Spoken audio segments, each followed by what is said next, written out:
My name is Cameron Perkin. I am this year's GVITE president, and I'm pleased to be your host today. Before I begin the introductions, I wanted to quickly remind everyone of our other upcoming events. So on March 19th, Fred Lynn and Paul Sandu from the City of Richmond will be presenting on the City of Richmond's Road Safety Improvement Program. Also, we are planning a 2-day training session on road safety with FHWA in May. So more details on this are going to be will be provided in our next newsletter, so stay tuned. And with that, I am excited to present today's speakers, Edmund Lee and Simon Church from Binney. Edmund Lee is a division manager with 31 years of experience in the areas of roadway design, traffic engineering, and transportation planning. He has expertise in highway planning and design and has been involved in numerous major interchange and highway corridor projects throughout the Lower Mainland. And Simon Church is a project engineer with Binney's Transportation Major Projects Division. Simon has 10 years of experience working on large transportation projects in BC and Alberta. And for the last 3 years, he has acted as Deputy Engineering Manager for the Highway 9117 upgrade project. And today, the two of them will be presenting on the Alex Fraser Bridge Improvement Project. As a quick FYI, if you guys do have any questions throughout the presentation, please enter them in the question box, not the chat box, and Simon and Edmund will address them at the end of the presentation. So without further ado, please welcome Edmund and Simon. Thank you, Cameron. We're very pleased to be here today to present on the Alex Fraser Bridge Improvement Project. Again, my name is Edmund Lee with RF Binney, and again, I'll be co-presenting with Simon Church, with the project engineer for the Alex Fraser Bridge project. Next slide. Okay, in terms of presentation outline, I'll give I'll speak to the background and rationale of the project, overview some of the benefits and the context of the project, go over some project details, and then I'm going to hand it over to Simon. He'll give you some further details on the geometrics and laning. We have a nice little project video to show, and hopefully we'll have some time for some Q&As at the end.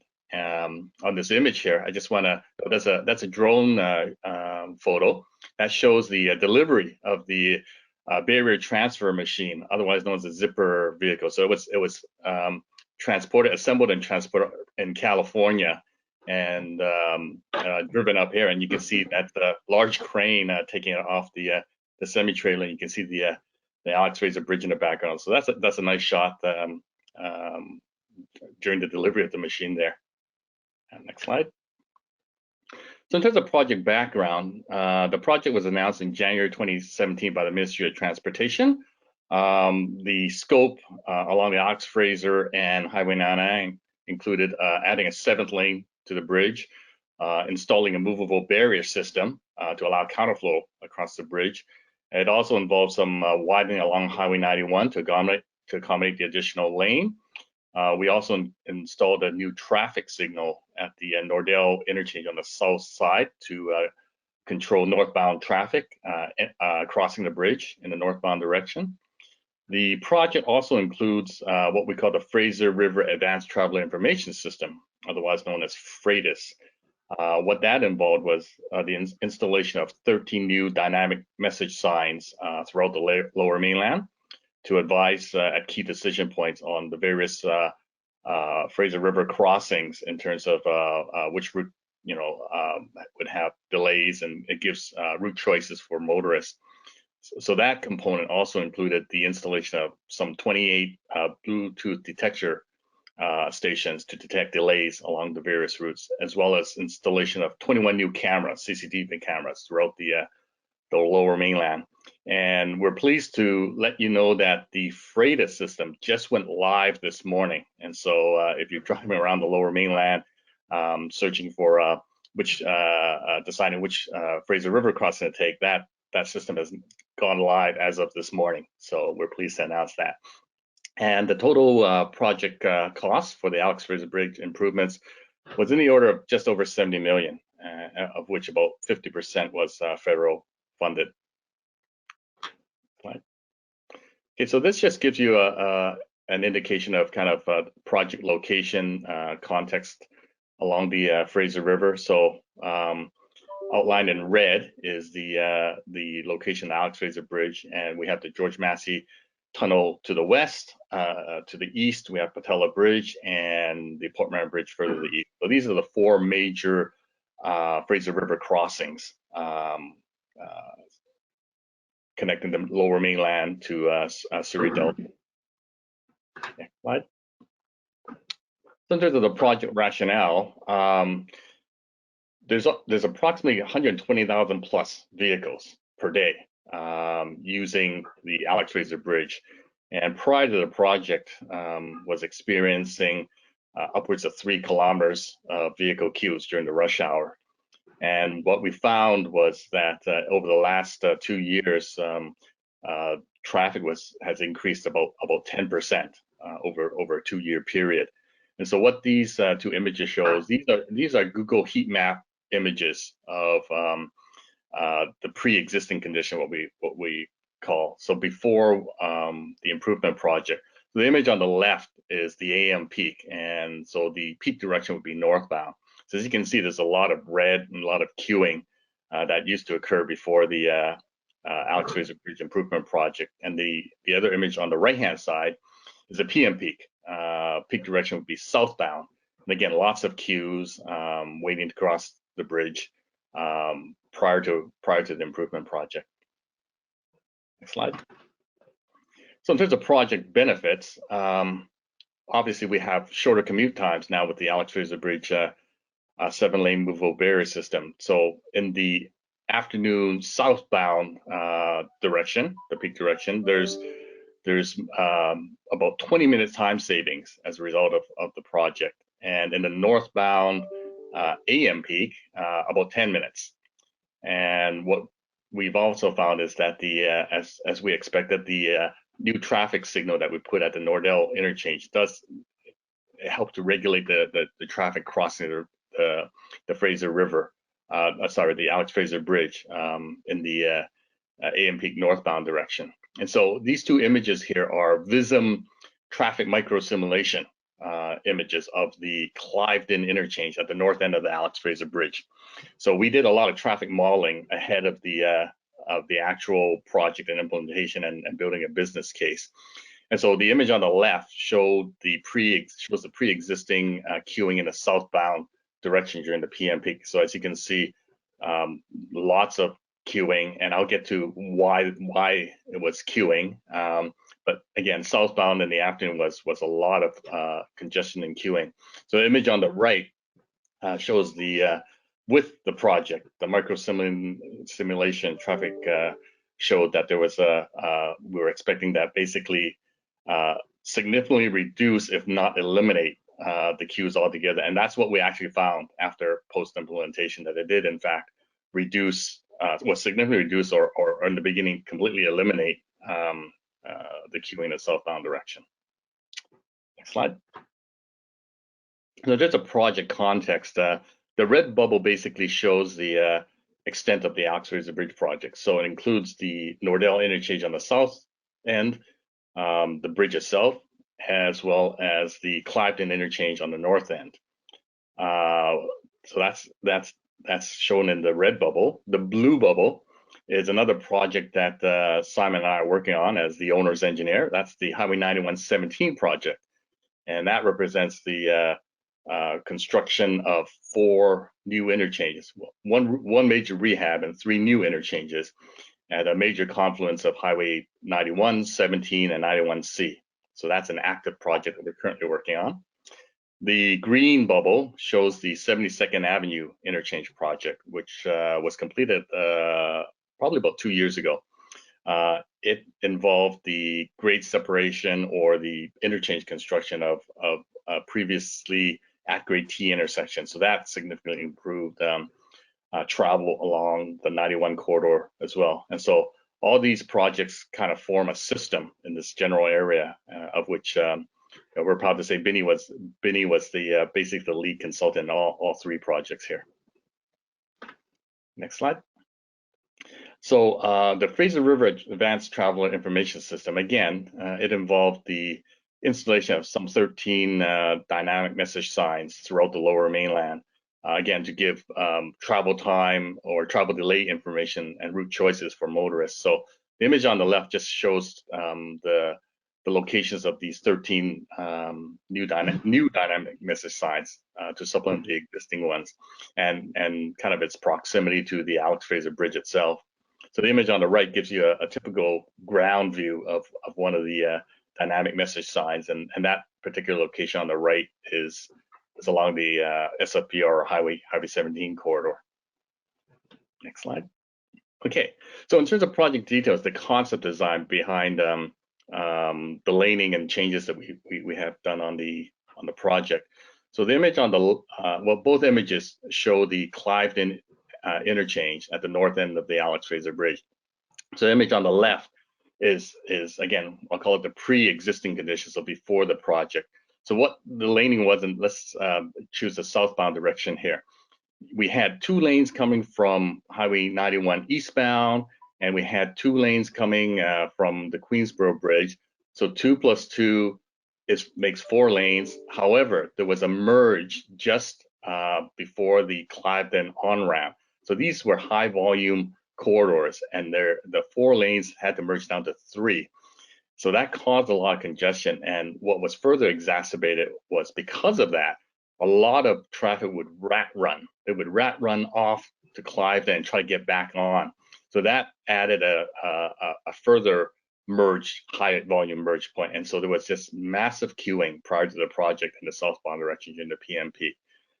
The right-hand side kind of shows the improved laning that we've done as part of the project. And so you'll see in red there, what we did was we had the 2 lanes. So you get the 2 lanes from 91 eastbound, 2 lanes from Queensboro. Rather than having one of the lanes merge, we made it a continuous 4-lane crossing. So that vastly improved the situation, so that there's no longer a mainline high volume merge. People stopped running through Cliveden, and so it was a very dramatic improvement just by doing that alone. Next slide. Okay, so this slide shows the south end, or the Nordell interchange side of the bridge, on the south side of the Alex Fraser. Again, the image on the left is the pre-existing pre-project condition. So if you just want to follow me in the southbound direction, we used to have 3 lanes across the Alex Fraser Bridge. 2-lane loop ramp goes to Nordell eastbound, and then 2-lane continues on the main line southbound along 91. In the northbound direction, pre-existing, you had 2 lanes going northbound south of Nordell Way, and then you have a pickup lane from Nordell Way westbound to Highway 91 or across the Alex Fraser Bridge, and that's how you get the 3 lanes northbound, so the 2 plus the 1 lane on ramp. The image on the right shows the laning changes we made. So in the southbound direction, again, we added a 4th continuous lane. So rather than 2 taking off and 2 continuing, we have 2 take off to the loop ramp and 3 lanes continue on. And we carried that additional 3rd lane all the way south of the exit point at the new 72nd Avenue interchange. And what you also see in red is we also constructed a ramp-to-ramp weaving lane between Nordell interchange and 72nd Avenue interchange. So that vastly improved the operations as well. And in the northbound direction, you still have 2 northbound coming from 91 south of Nordell. But this time, rather than just a lane add, we actually have a 2-lane on-ramp that then merges to become the 3rd lane add. And the 2 lanes, we also control it through a signal. And so that way it allowed us to regulate traffic going northbound across the Alex Fraser. So these are the improvements on the south end in terms of the laning changes at Nordell. Next slide. So I just this slide and these pair of graphics show during the AM peak northbound direction the counterflow that the movable barrier system allows for. So image on the left again is south end Nordell. And so if you just follow me in the northbound direction, you got 2 lanes headed northbound south of Nordell Way. You can see the purple line. We then pick up another lane or diverge, and that's the actual counterflow lane. So what happens is there's a lot of traffic heading northbound. But what happens is with the purple line or the counterflow lane, some of the traffic would then take that newly developed lane, the purple lane. That allows a lot more gaps in the remaining 2 lanes that are headed northbound. So that's why we're able to then pump more traffic coming from Nordell westbound to northbound, because you now have more gaps on the main line, and that's how we got more traffic to that we could accommodate across the bridge because of that shift, additional lane, providing more gaps to the other shoulder lanes, and that's how we get more traffic across the bridge in the morning. So the image on the right shows the north end, or the Cliveden interchange end. So we have this counterflow lane now in the morning. So it's 4 lanes northbound across the bridge, and we have to merge it. We have to merge it because there are other constraints across the Annacis Channel bridges. And so what we've done, and as you see in the purple line, is we actually have to merge that on the what we call a left-hand merge, but we strategically had that merge point downstream of the Cliveden off-ramp. Cliveden off-ramp has it has over 1,000 vehicles exiting in the morning. So we purposely had this counterflow, the purple lane, merge after the large volume off-ramp. And so again, this is all about gaps. So the shoulder lanes, because you have a high volume that's now dumped off the main line, allows that median or counterflow lane to merge over, find gaps, and smoothly merge over. And so we did acknowledge to the ministry that the left-hand merge was somewhat unconventional. And so our challenge then was, how do you sign for this situation that only happens a couple of hours during the day? So our solution was to use electronic overhead lane use signs, as well as electronic warning signs to help mitigate this less conventional left-hand merge. And Simon will speak to it in a second, some of the other slides, how that looks like on the ground and how that operates. So with that, I'm going to hand it over to Simon. He's going to give you some more details on some of the geometrics and safety aspects of the project. Okay, thanks, Edmund. So I'm going to talk first about the different examples of non-separated and barrier-separated counterflow on the Lower Mainland. So a couple of the examples of non-barrier separated counterflow are the Landsgate Bridge and George Massey Tunnel. So the Alex Fraser Bridge on the right, it's just a Google Street View image, shows the current configuration with the movable barrier. So the barrier allows us, is one of the reasons we're able to have a higher posted speed at 70 kilometers per hour versus Landsgate and George Massey. So here's some counterflow crossover collision statistics. So because of the fact that there is no barrier separation for Landsgate Bridge and George Massey Tunnel, there are collisions every year, or in some cases. Golden Gate Bridge stats shown on the right here, they reduced their average annual head-on collisions before the zipper vehicle from 2.8 down to 0. And of course, that's something that we're able to eliminate on Alex Fraser as well.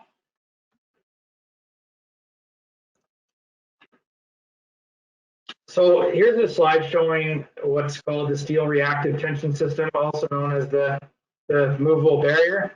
So this system replaces the previous cast in place barrier, which was on the Alex Fraser Bridge. It was cut and filled with a concrete overlay on the bridge deck. So this system consists of a galvanized steel shell filled with concrete, and it's ideal for use where low deflection is required and minimum lane width. So this one is relatively narrow, 13 inches on the top.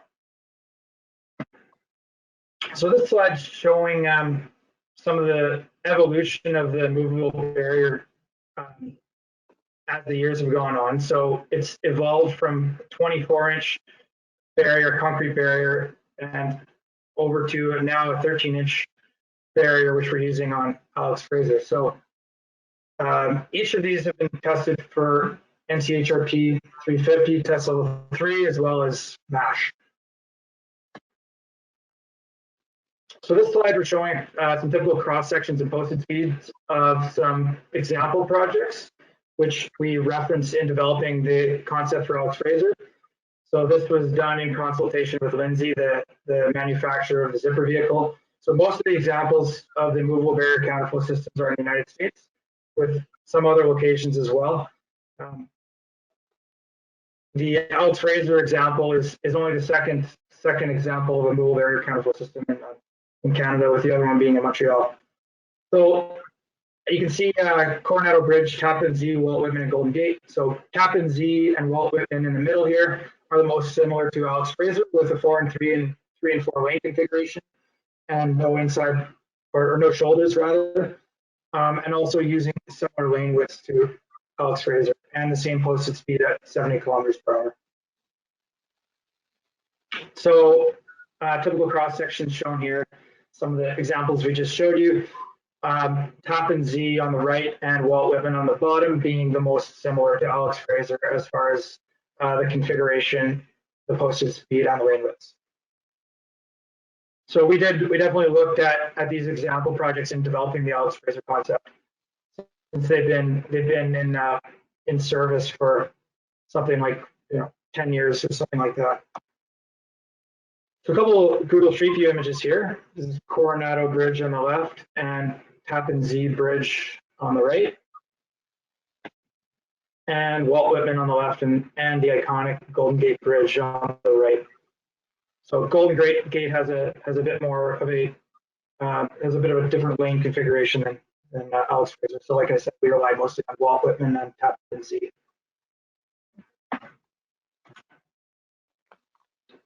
So this slide here showing a typical cross section and posted speed for Alex Fraser. So on the left, you can see the lanes vary from around 3.5 meters over to 3.65 meters in the outside lanes to accommodate the heavy truck volumes, and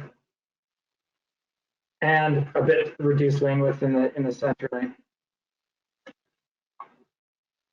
And on this slide, we're showing an example, a local bridge, Ironworkers Memorial Bridge.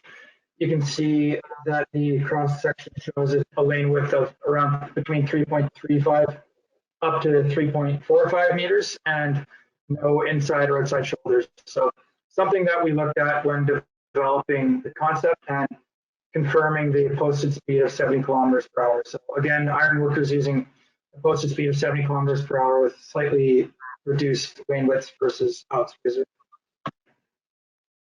Okay, on this slide, we're showing how the bridge was restriped from the existing 6-lane configuration with shoulders over to the 7-lane configuration. So it's a concrete deck surface, so there's no opportunity for resurfacing.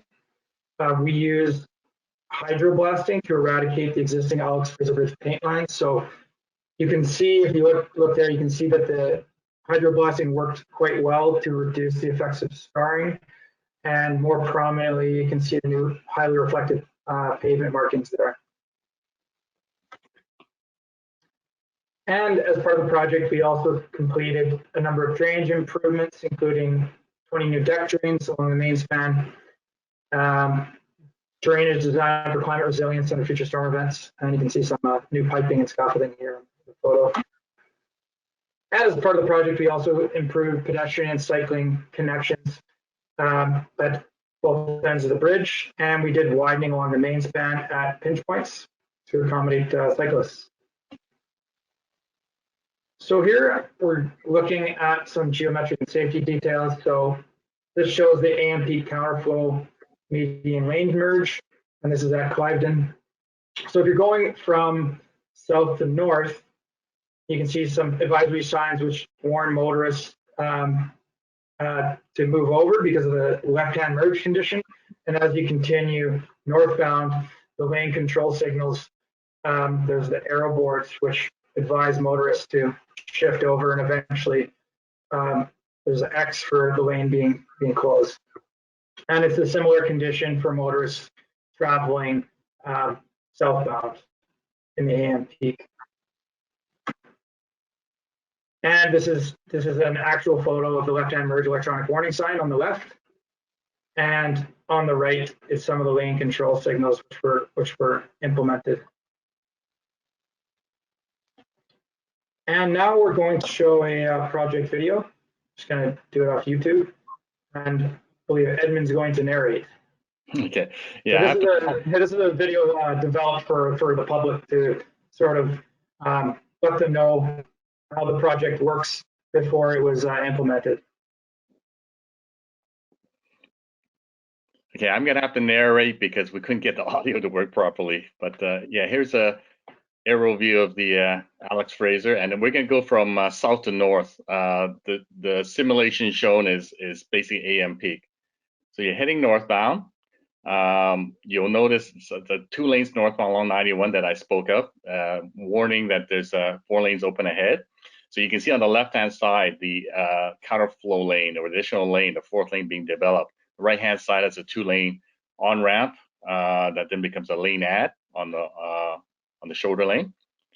So you cross the bridge, again 4 lanes northbound.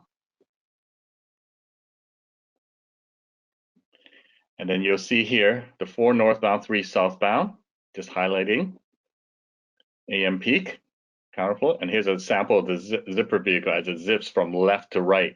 Traffic can continue moving while the zipper vehicle is in motion. So that's the beauty of this whole system. There is no downtime per se. So again, it zips from the left to the right. And so you can always deke in front of the zipper vehicle in either directions. So it doesn't impede travel in directional travel. So here's the electronic warning signs of a left-hand merge. So this is only during the AM peak that this needs to be on. So I'm warning you that there's a left-hand merge, it's slow down to 60 kilometers an hour. So that right-hand side is the exit point to Clifton. We have a lot of volume exiting. So this is just the lane, overhead lane use displays. So down arrow is a live lane. Flashing yellow obviously is move over. X is a closed lane. So we have 2 sets of these before the actual X and downstream closure. So here's their second set. That was a previous set. And the last set actually has the X warning you that it's going to be that is closed, and you shouldn't be in that lane anymore. That's kind of the left-hand merge. Now you're back to the pre-exist. Oh, sorry, this is in the southbound direction. A similar situation that you have to merge to the left.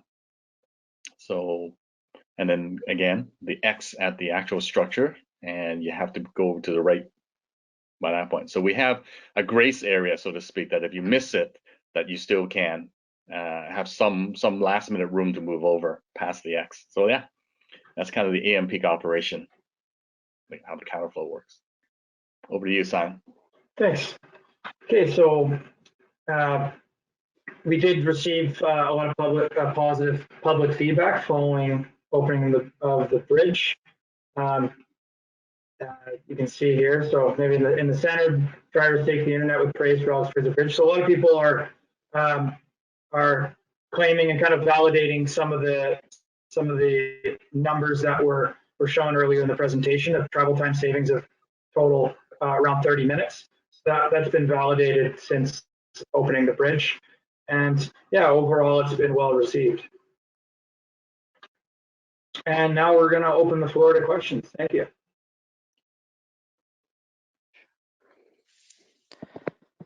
So thanks for the great presentation, you guys.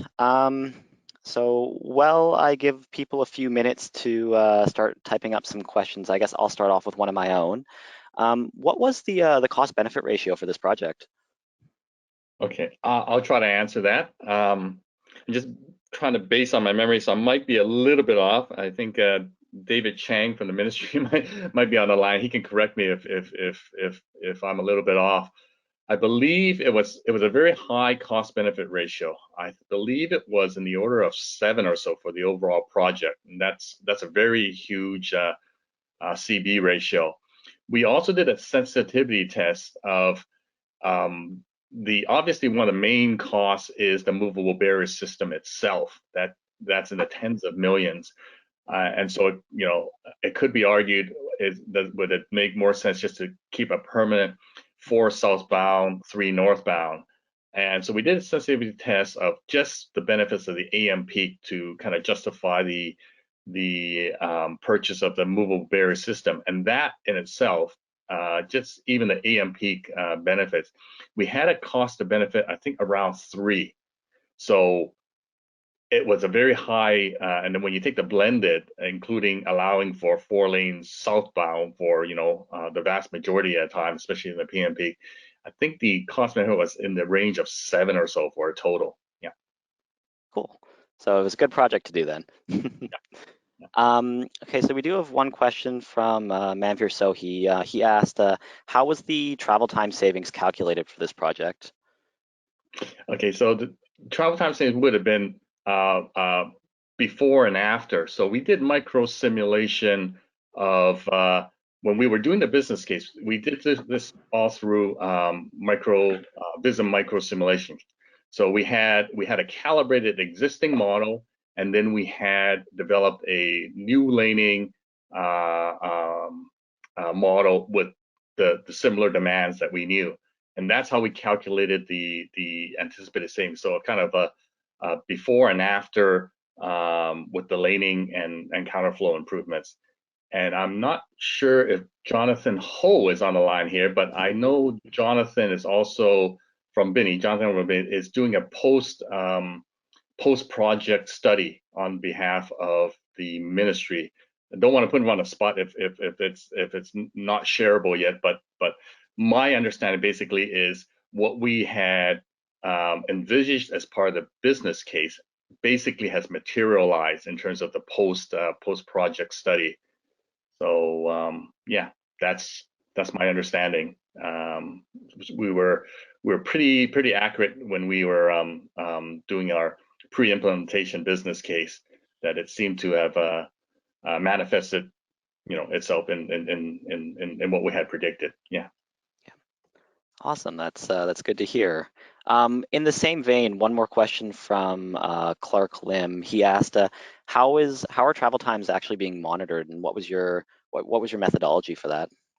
Okay, this one I would have to defer to Jonathan if he's able to speak, if he's on a line on the post implementation study. I have not myself been involved, but there is an ongoing post implementation review. And again, my understanding of the results is that it was quite positive in terms of the actual savings that we had predicted are occurring. But again, I'm not completely attuned to how they're doing the travel time measurements on that. Actually, one more question from Clark, kind of a follow-up to the previous one, but he asked, should an independent do the post-project study evaluation? He kind of asked if you were, I guess, marking your own exam to some degree. I don't know. What my response to that is the ministry is basically in charge of I mean, it's information, it's data. It can't be fabricated, right? Yeah. Your measurement is your measurement. It's quantifiable, right? If there's any doubt, one can go out there and take a look. So I don't see that necessarily being any kind of a conflict, right? Yeah.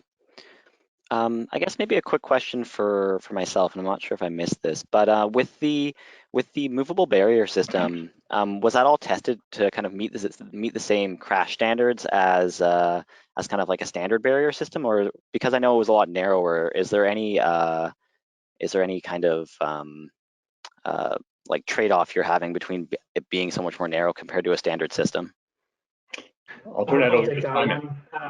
Yeah, so we actually presented at the TAC conference this year, and the theme was safety. So we in that presentation we went into a bit more detail on the testing that was performed for the movable barrier system. But to answer your question, it meets NCHRP 350 and MASH test level 3. So essentially it meets the same standard as a precast barrier or any other barrier. Yeah. No difference. Really, same spec kind of thing. And we did get a lot of information from the manufacturer and supplier on the actual testing that was done in order to get certified by MASH and CHRP 350.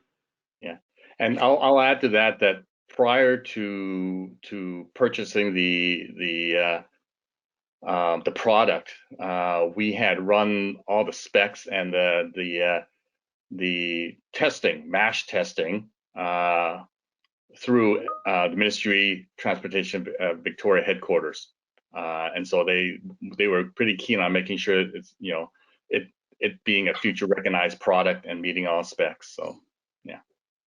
And we have seen, because we work, because Edmund and I are working nearby, we have seen the barrier get impacted. So we've kind of been able to observe how it reacts to impacts.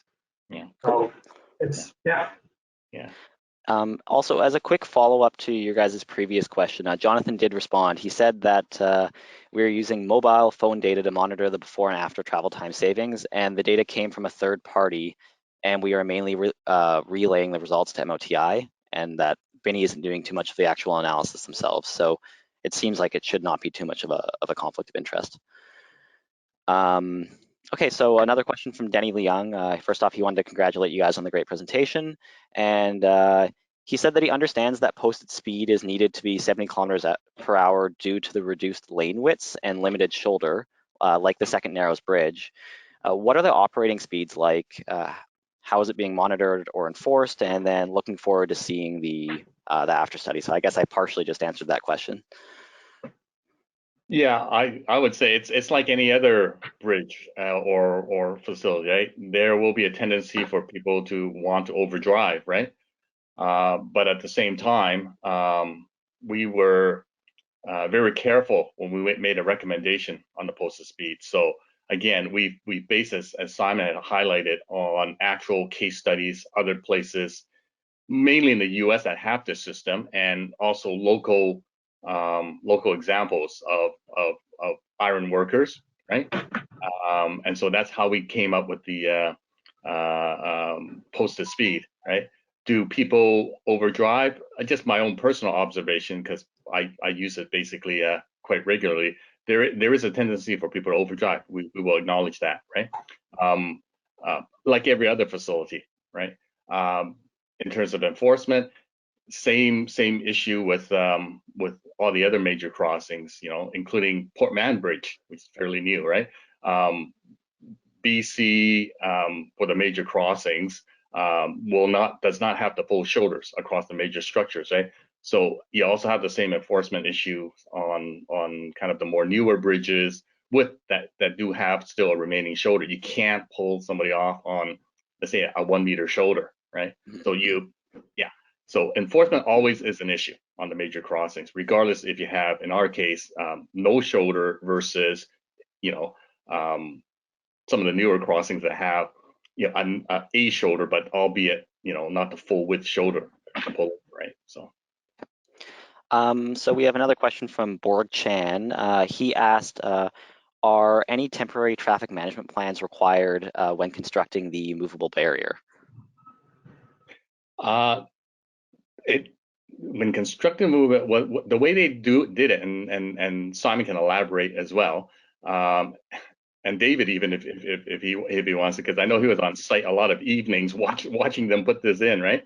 But what they do is they have to do lane closures on both sides of the inside lanes when they actually install. And I guess now if they have to maintain, and this is the odd one that they had to replace, so what they do is they close the center lane, right, on I think typically both sides.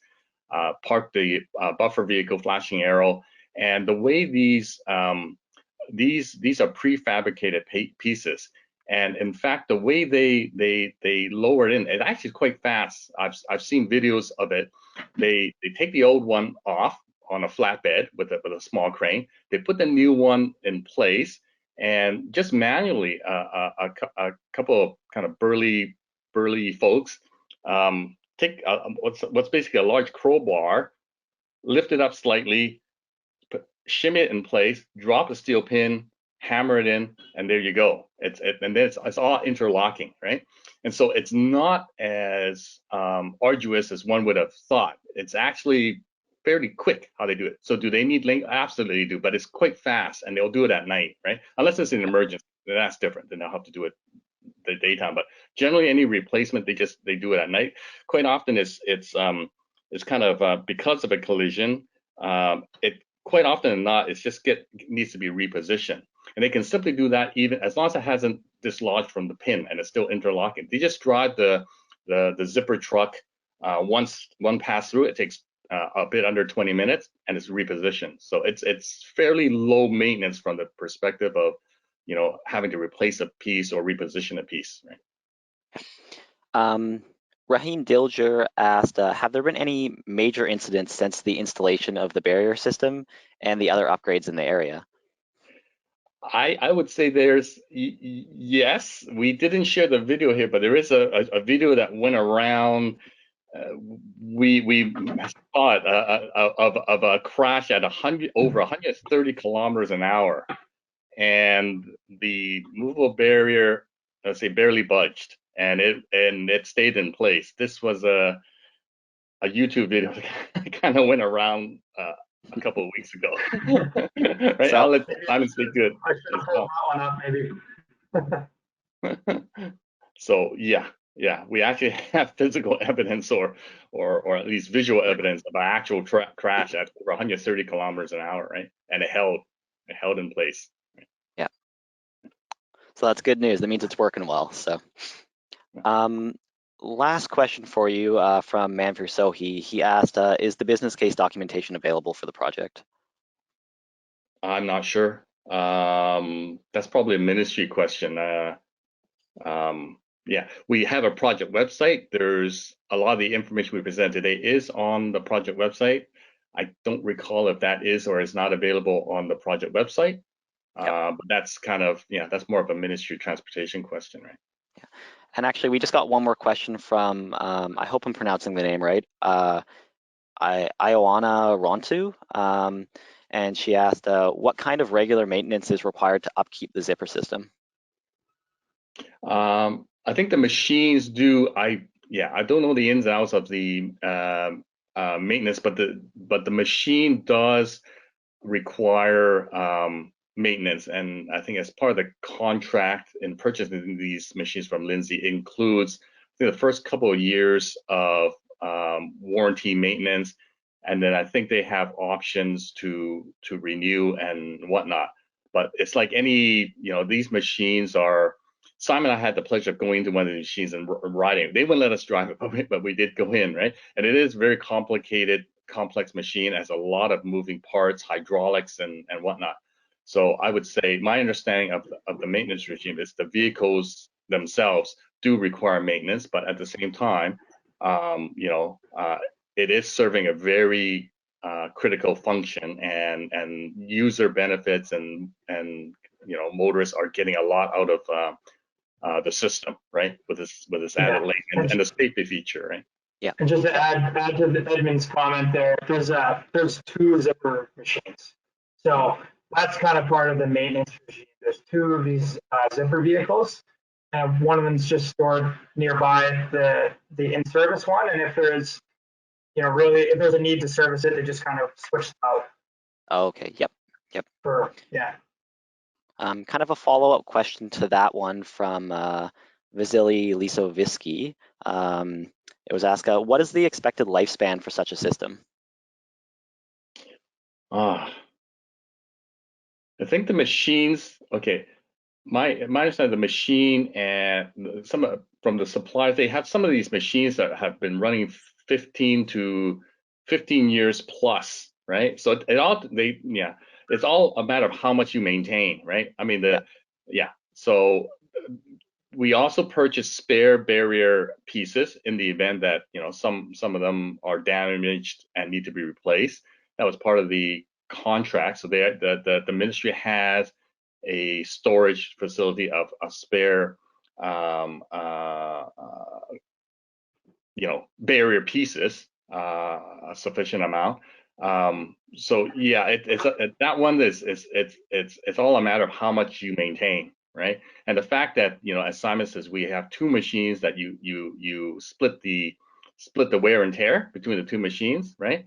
I think you're probably on the upper end of being able to keep these longer. And I know the supplier, for instance, have been also known to have second-hand machines available. And the second-hand machines, they said they tend to use there have been contractors in the States purchase the second-hand machines and they use those for temporary traffic management during construction, right? In some cases. So yeah.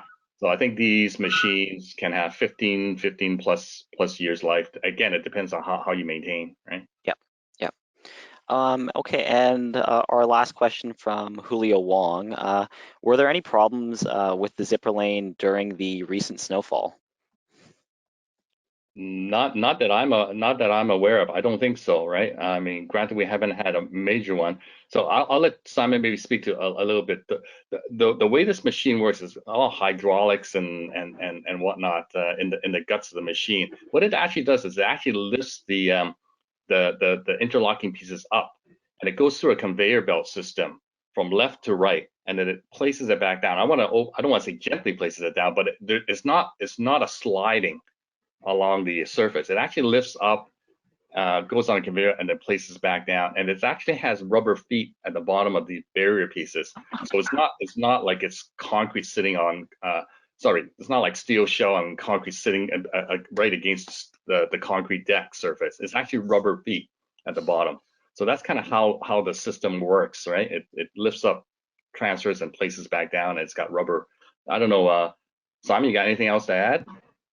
Yeah, just to add to that, as far as performance in weather and snow in general, I mentioned briefly in the presentation that the other example of this system in Canada is in Montreal or around Montreal area, and Montreal gets temperatures of minus 35 sort of thing regularly, as well as quite a bit of snowfall. So we kind of knew about that before implementing it here, and they manage fine in Montreal. So whatever snowfall we got here is not quite as bad anyway. Okay, so with that, I think we're all out of questions. So we'll wrap it up here, I think. But yeah, thank you very much, Edmund and Simon, for presenting today. I had a great time listening, and I hope everyone else did as well. Are there any kind of closing notes you guys want, or are we good to end it? No, thank you for the pleasure of presenting. Yeah, we're very proud to be able to present this, and we thank the ministry as well for giving us the opportunity to work on this really cool project. Yeah. Okay, awesome. Well, thank you very much, and I guess we'll end the webinar here. So have a great day, everyone.